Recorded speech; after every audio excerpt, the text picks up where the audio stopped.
नमस्कार, आप देख रहे हैं न्यूज एक्सप्रेस। मेरा नाम है ऋतिक ठाकुर। अगर मैं आपसे कहूं कि एक पार्टी और उसके दो अध्यक्ष, पार्टी के कार्यालय पर भी दो लोगों का दावा, और अब ऐसे में सवाल यह है कि आखिरकार इस दफ्तर का मालिक होगा कौन। तो कहीं ना कहीं जब ये सारे सवाल मैं आपसे कर रहा हूं तो आप भी सोचेंगे कि भाई कैसी कहानी पूछ रहे हैं, कोई फिल्म थोड़ी चल रही है। लेकिन ये कहानी किसी फिल्म की नहीं है, ये हकीकत है पश्चिम बंगाल की राजनीति की, जहां पर आज टीएमसी के भीतर बगावत और बयानबाजी से निकलकर पार्टी के दफ्तर तक पहुंच चुकी है। कोलकाता में शुक्रवार को कुछ ऐसा हुआ जिसने पूरी की पूरी सियासी गलियारों का ध्यान अपनी तरफ खींच लिया।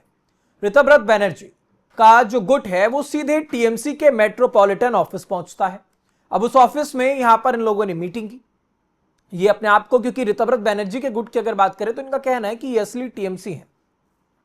वहां पर मीटिंग होती है, नए पोस्टर्स उस ऑफिस के अंदर लगाए गए और उसके बाद पार्टी ऑफिस पर मीटिंग होने के बाद एक बढ़िया सा जो है ताला वहां पर लटका दिया गया। अब चाबी भी ऋतव्रत बनर्जी अपने साथ ले गए और दावा किया कि यही असली तृणमूल कांग्रेस है, जोड़ा फूल हमारा चुनाव चिन्ह है और इस दफ्तर पर भी हक सिर्फ हमारा ही है क्योंकि हम असली टीएमसी हैं। अब यहां पर जो सवाल है वो ये नहीं है कि आखिरकार ताला क्यों लटकाया, किसने लटकाया। सवाल ये है कि आखिर ये नौबत आई कैसे। देखिए, एक बहुत पुरानी कहावत है, निकलना खुल्द से आदम का सुना था मगर बड़े बेआबरू होकर तेरे कूचे से हम निकले। और ये बात अब फिलहाल ममता बनर्जी पर बहुत सटीक बैठती है क्योंकि ममता बनर्जी एक बहुत बड़ी नेता है। जिस तरीके से उन्होंने टीएमसी पार्टी को खड़ा किया और आज जो उनका हर्ष हो रहा है, पार्टी से चुनाव चिन्ह छीनने की बात हो रही है, नेता प्रतिपक्ष वो नहीं बन पाई, अपने ही पार्टी के ऑफिस पर ताला लटका हुआ और उस ऑफिस के अंदर नहीं जा सकते। तो ये कहीं ना कहीं बहुत सारे सवाल खड़े करता है कि ये ताला जो आखिरकार लटका है, ये ममता बनर्जी के ऑफिस पर लटका था, टीएमसी के ऑफिस पर लटका था, ये ममता बनर्जी के राजनीतिक करियर पर लटका है।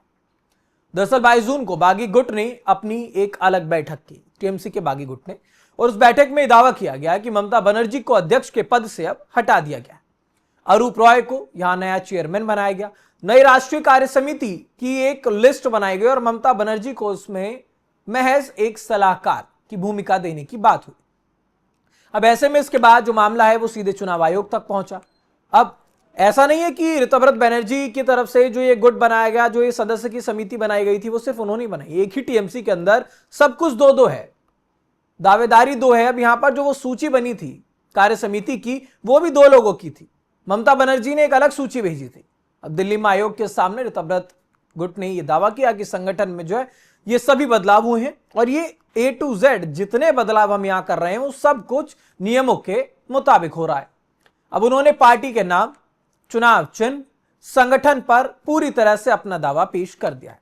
और ठीक अगले दिन कोलकाता में पार्टी ऑफिस पर कब्जे जैसी तस्वीरें सामने निकल कर आई। यानी कि अब जो ये लड़ाई है सिर्फ वो कागजों में नहीं है।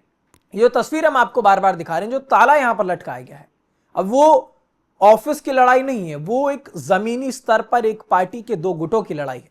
जमीन पर यह लड़ाई पूरी तरीके से दिख रही है। दूसरी तरफ ममता बनर्जी के समर्थकों ने भी इस पूरे घटनाक्रम को गैर कानूनी बताया। उनका यह कहना है कि कुछ लोग खुद को पार्टी बताने में लगे हुए हैं, इससे पार्टी नहीं बदल जाती। पुलिस को शिकायत दी गई है, सुरक्षा बढ़ाई गई है और अब मामला पूरी तरह से कानूनी लड़ाई की तरफ बढ़ चुका है। लेकिन अब ऐसे में सबसे बड़ा सवाल कि क्या किसी दफ्तर पर ताला लगा देने से पार्टी आपकी हो जाती है? नहीं। भारत में किसी भी राजनीतिक दल का एक असली मालिक कौन है, ये सड़क पर कभी भी तय नहीं होता। ये सब कुछ जो है चुनाव आयोग, इलेक्शन कमीशन तय करता है। आयोग दोनों ही गुटों से दस्तावेज अब मांग चुका है। और अब देखा जाएगा कि संगठन में बहुमत किसके पास है, वैध प्रक्रिया किसने अपनाई है और आखिरकार असली टीएमसी किसे माना जाएगा। देखिए, याद रखिए कि आज ताला एक दफ्तर पर लगा है, लेकिन फैसला उस चुनाव चिन्ह का होना है जिससे बंगाल की राजनीति में सालों तक ममता बनर्जी की पहचान माना गया। इसलिए कहानी सिर्फ एक बिल्डिंग की नहीं है, एक ऑफिस की नहीं है, पूरी पार्टी की पहचान की लड़ाई है और इसका फैसला अब सड़क नहीं चुनाव आयोग करेगा। और ऐसे में सबसे बड़ा सवाल यही है कि जब यह ताला लटकाया गया तो उसके बाद ममता बनर्जी अब इस पर क्या एक्शन लेती हैं, इस पर क्या फैसला निकल कर आता है और टीएमसी का आने वाले समय में बंगाल में क्या भविष्य है, ममता बनर्जी का क्या राजनीतिक भविष्य आने वाले समय में होगा, इस पर सभी की नजर टिकी हुई है। फिलहाल इस खबर पर आपकी क्या राय है, हमें कमेंट बॉक्स में जरूर बताइएगा। देश दुनिया से जुड़ी तमाम खबरों के लिए देखते रहिए न्यूज एक्सप्रेस।